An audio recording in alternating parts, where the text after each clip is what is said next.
कहानी है दूसरी शादी। एक दिन वो ऑफिस पहुंचा तो उसके सेक्शन में पार्टी का माहौल था। नाज़नीन का जन्मदिन था। वो ऑफिस के नीचे से वाइट रोजेस का गुलदस्ता ले आया और नाज़नीन के कैबिन में जाकर बोला, हैप्पी बर्थडे। सॉरी, मुझे पता नहीं था, नाज़नीन ने कहा। Thank you. शायद जिसको सबसे ज़्यादा पता होना चाहिए था उसको भी नहीं पता था। क्या इतना मुश्किल होता है एक हस्बैंड के लिए अपनी वाइफ का बर्थडे याद रख पाना, सुबह मुस्कुराते हुए उसे एक फूल देना और हैप्पी बर्थडे कहना, दफ्तर से जल्दी आने का वादा करना। कुमार, मैंने अशरफ से कहा आज हम लोग कहीं डिनर पर चलेंगे, क्या कहता है? हम वीकेंड पर तुम्हारा जन्मदिन सेलिब्रेट कर लेंगे। आज उसकी कोई इम्पोर्टेंट मीटिंग है जो ऊपर वाले ने फैसला करके भेजा था। उसे आज एक क्लाइंट ने बदल दिया था। मेरा बर्थडे ही चेंज कर दिया। कुमार सुन रहा था और उसको लग रहा था जैसे उसकी अपनी ज़िंदगी की फ़ोटो फ्रेम उसकी आंखों के सामने चल रहे थे। पिछले 10 सालों में शायद 5 बार प्रिया के बर्थडे की शाम को वो किसी अनजान अनपॉइंटेड आदमी के साथ बिजनेस की कोई फिजूल बात कर रहा होता था।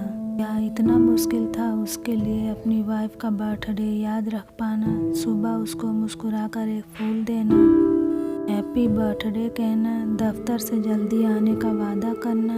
दोस्तों, यही होता है अक्सर जब रिश्ते में लोगों को रिश्तों से वो पहले जैसा नशा नहीं मिलता, जब अपने लिए सबसे ज़रूरी लोगों को हम इतना फॉर ग्रांटेड ले लेते हैं कि गैर ज़रूरी लोग उसमें बहुत ज़्यादा ज़रूरी बन जाते हैं। नाज़नीन की खाली खाली ज़िंदगी सिर्फ एक दोस्त की बताई हुई कहानी नहीं थी, एक आईना थी कुमार की अपनी खोखली दिमाग खाई हुई बिन बात पर तन्हा हो गई ज़िंदगी का। अगले दिन घर पर कुमार और दिनों से भी ज़्यादा चुप था।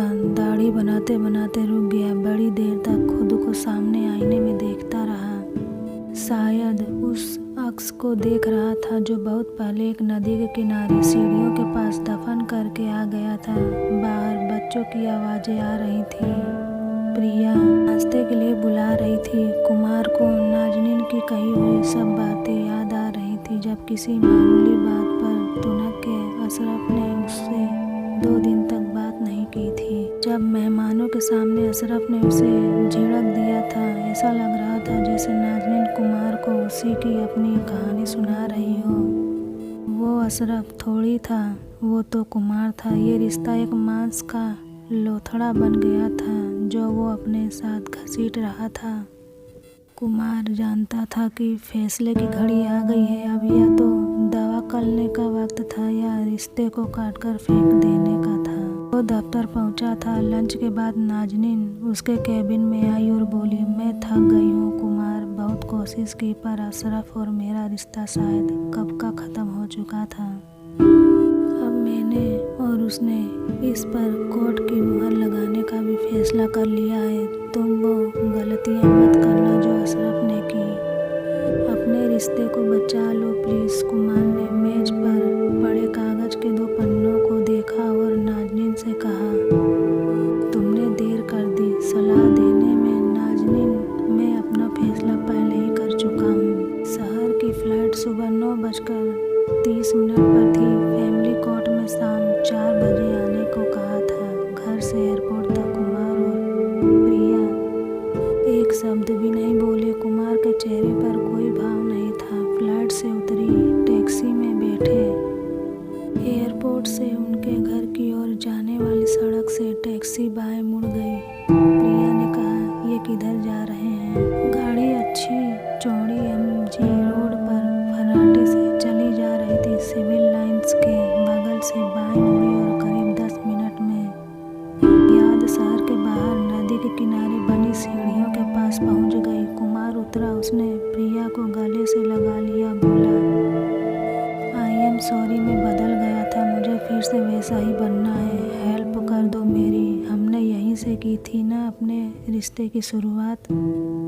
चलो फिर एक नई शुरुआत करते हैं। हैप्पी बर्थडे प्रिया।